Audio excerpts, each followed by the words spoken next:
लावून घेतलेले आहेत, जे निकाल लावून घेतलेले आहेत त्या लावून घेतलेल्या निकालावर माझ्यासारख्या लोकशाही मानणाऱ्या माणसाचाही विश्वास असू शकत नाही. राऊत साहेब, पण जे निकाल आहेत पूर्णपणे दिसतंय की लाडकी बहीण या योजने, मला असं वाटत नाही का म्हटलं जात होतं महाराष्ट्रामध्ये लाडके भाऊ, लाडके आजोबा, लाडके काका, लाडके मामा, लाडके दादा नाही आहेत का? आहेत ना. मी परत सांगतो की काहीतरी गडबड आहे आणि ही मोठी गडबड आहे. महाराष्ट्रावर अडाणीचं बारीक लक्ष होतं. विशेषतः काल अडाणीचा अटक वॉरंट निघाल्यानंतर अशा प्रकारचे निकाल येतील का अशी आमच्या मनात शंका होती. गौतम अडाणीला अमेरिकेतून काल जे अटक वॉरंट निघालं, त्यांच्यावर जे भ्रष्टाचाराचे आरोप झाले ते अप्रत्यक्षपणे भ्रष्टाचाराचे आरोप हे भारतीय जनता पक्षावरच होते, शिंद्यांवर होते. कारण या निवडणुकीमध्ये सगळ्यात जास्त पैशाचा वापर आणि ताकद ही अडाणींनी लावली. आणि आता या निकालावरती गौतम अडाणीचा प्रभाव आहे का? कारण अडाणी, मोदी आणि फडणवीस, शिंदे वेगळे नाहीत. नाही, पण राऊत साहेब तुम्ही म्हणते की काहीतरी गडबड आहे, तर नेमकं तुम्हाला काय म्हणायचं आहे? मी पाहू ना आता ईव्हीएम मध्ये गडबड आहे की या संदर्भात पैशाचा वापर झालेला आहे याच्याविषयी माझ्या मनात काही शंका नाही. तुम्हालाही माहिती आहे पैशाचा किती मोठ्या प्रमाणात वापर झाला. एकनाथ शिंदेंचे सर्व आमदार कसे काय निवडून येऊ शकतात? कसे काय निवडून येऊ शकतात?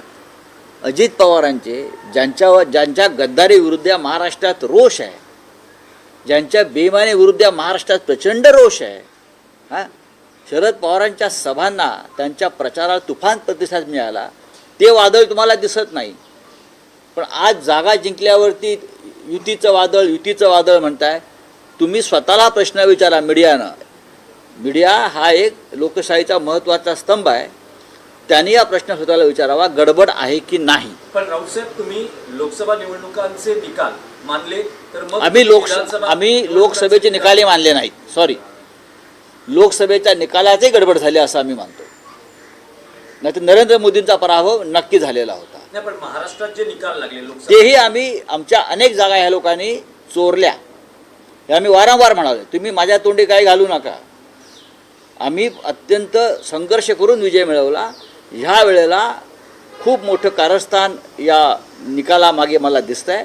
आणि 100% हा निकाल लावून घेतलेला निकाल आहे, जनतेला दिलेला कौल नाही. पण राऊत साहेब, पुढे काय पाहू ना आता. अजून थोडा वेळ आहे आम्हाला. आमच्या महाविकास आघाडीला तुम्ही 75 जागा देत नसाल, एवढा मोठा विरोध महाराष्ट्रात असताना, एवढी मोठी बेईमानी गद्दारी झाली असताना, जर तुम्ही 75 जागा 100 जागा जर आम्हाला तुम्ही देत नसाल, याचा अर्थ अमित शहा, मोदी आणि अडाणी यांनी हा निकाल ठरवून लावलेला आहे 100%. आणि शेवटच्या 3 दिवसामध्ये मोदी आणि शहा या राज्यातून गायब झाले. गौतम अडाणी यांचा जो निकाल अमेरिकेत लागलेला आहे त्याच्यावरचं लक्षसुद्धा यातून बदललं जावं. महाराष्ट्रात आम्ही जिंकलो, गौतम अडाणी जिंकला महाराष्ट्रामध्ये, हे त्यांना दाखवायचं आहे. सर, चंद्रकांतदादा पाटील म्हणतात की आमच्या पक्षांच्या नेत्यांचं मन मोठं आहे, उद्धव ठाकरेंचं आम्ही पक्षात आले स्वागत करू, त्यांना पश्चाताप झाला असेल तर त्यांनी परत. काही गरज नाही तुमचं मन मोठं असण्याचं, बरं का. तुमचं कारस्थान मोठं आहे, तुमचं मन हेच तुमचं कपट आहे.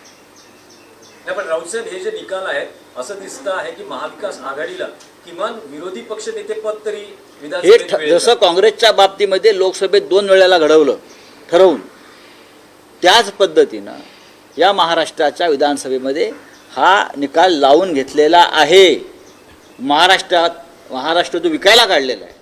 రైట్, అది సంజయ్ రౌత్ మహారాష్ట్ర మరి ముఖ్యంగా శివసేన ఉద్ధవ్ ఠాక్రే వర్గం నుంచి కీలక నేత, మెంబర్ ఆఫ్ పార్లమెంట్, రాజ్యసభకు సంబంధించి కీలక ఆరోపణలు చేస్తున్నారు. సంజయ్ రౌత్ సంచలన ఆరోపణలు చేశారు. ఇక్కడ భారీగా అవకతవకలు జరిగాయి కౌంటింగ్లో అంటూ కూడా మరి ముఖ్యంగా ఎన్నికలకు సంబంధించి ఇక్కడ డబ్బుల పంపకం జరిగిందనే అంశాన్ని వినోద్ తావడేకి సంబంధించి ప్రస్తావించడం జరుగుతోంది. దాంతోపాటు గౌతమ్ అదానికి సంబంధించి అదాని అంశాన్ని కూడా ప్రస్తావించడం జరుగుతోంది. మహారాష్ట్ర కౌంటింగ్లో భారీగా అవకతవకలు జరిగాయంటూ కూడా ఇటు ఎంపీ సంజయ్ రౌత్ ఆరోపించడం ప్రస్తుతం రాష్ట్ర వ్యాప్తంగా సంచలనంగా మారింది. ఈవీఎంలను ట్యాంపరింగ్ చేశారంటున్నారు సంజయ్ రౌత్. ఇది ప్రజా తీర్పు కాదంటున్నారు ఆయన.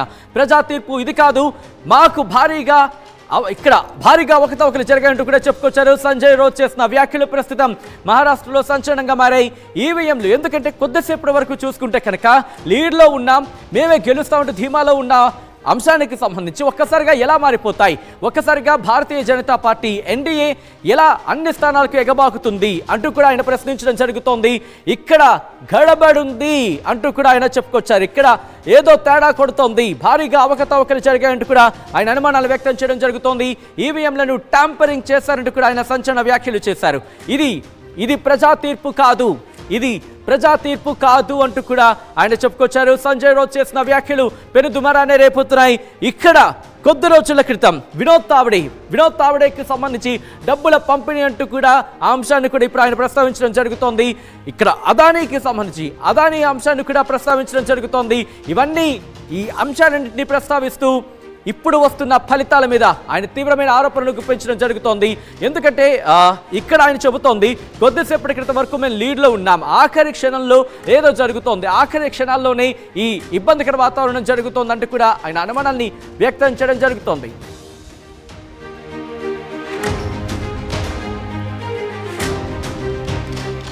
రైట్, బిగ్ బ్రేకింగ్ న్యూస్ చూస్తున్నారు. ఆర్టీవీ స్క్రీన్ మీద మహారాష్ట్ర మహాయుతి కూటమి ప్రభంజనం సృష్టించింది. డబుల్ సెంచరీ, 200కు పైగా స్థానాల్లో దూసుకుపోతోంది భారతీయ జనతా పార్టీ. 5 రౌండ్ల కౌంటింగ్ తర్వాత పూర్తిగా ఫలితాలు మారిపోయాయి. పోస్టల్ బ్యాలెట్ ఈవీఎం రిజల్ట్స్ కు డిఫరెన్స్ ఉన్నాయి ఫలితాలు. మహారాష్ట్ర మహాయుతి కూటమి ప్రభంజనం సృష్టించింది. 200కు పైగా స్థానాల్లో బీజేపీ దూసుకుపోతోంది. 5 రౌండ్ల కౌంటింగ్ తర్వాత పూర్తిగా ఫలితాలు మారిపోయాయి. పోస్టల్ బ్యాలెట్ ఈవీఎం రిజల్ట్స్ కు ఆ ఫలితాలు మారిపోయాయంటూ కూడా అక్కడ చెప్పడం జరుగుతోంది. దానికి సంబంధించిన బ్రేకింగ్ న్యూస్ చూస్తున్నారు. ఎన్డీఏ కూటమి 200 స్థానాలను దక్కించుకుంది. అంటే మహాయుతి 200 స్థానాలు, ఇండియా కూటమి 72 స్థానాల్లో ఆధిక్యాన్ని కొనసాగిస్తూ ప్రభుత్వాన్ని ఏర్పాటు చేసి మహాయుతి ముందుకు వెళ్తుందంటే అర్థం చేస్తుంది.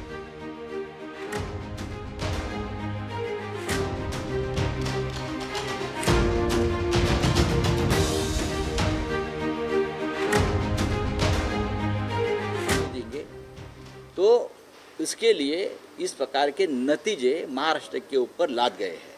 ये जनता का कौल हो ही नहीं सकता.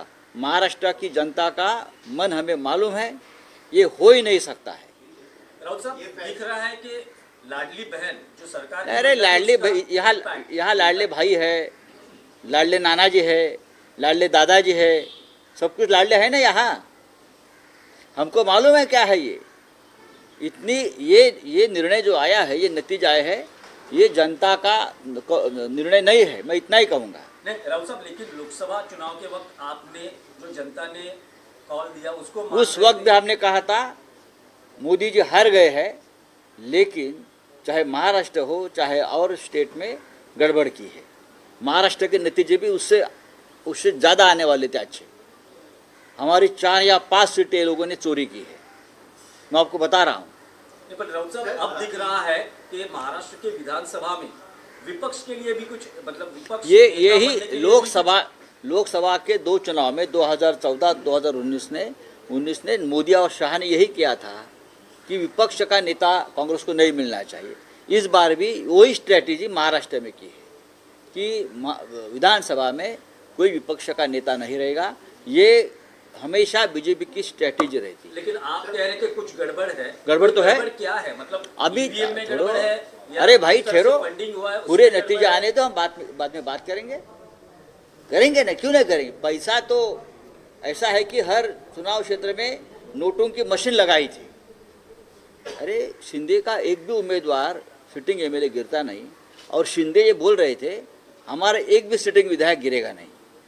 आपको मालूम होगा तो मैं इस्तीफा दूंगा. ऐसा होता है क्या चुनाव में कभी? हमारा एक भी नहीं गिरेगा. ये कौन सा भरोसा है, ये कौन सा लोकतंत्र है. మహారాష్ట్రలో మహాయుతి కూటమి ప్రభంజనం సృష్టించింది. 200కు పైగా స్థానాల్లో దూసుకుపోతుంది భారతీయ జనతా పార్టీ. 5 రౌండ్ల కౌంటింగ్ తర్వాత పూర్తిగా ఫలితాలు మారిపోయాయి. పోస్టల్ బ్యాలెట్ ఈవీఎం రిజల్ట్స్ కి ఫలితాలు చాలా వ్యత్యాసం కనిపిస్తోంది. మహారాష్ట్ర మహాయుతి కూటమి ప్రభంజనం సృష్టిస్తోంది. ఈ నేపథ్యంలోని ఇటు సంజయ్ రౌత్, శివసేన ఉద్ధవ్ ఠాక్రే వర్గానికి సంబంధించిన నేత, రాజ్యసభ ఎంపీ ఆయన కీలక వ్యాఖ్యలు చేశారు.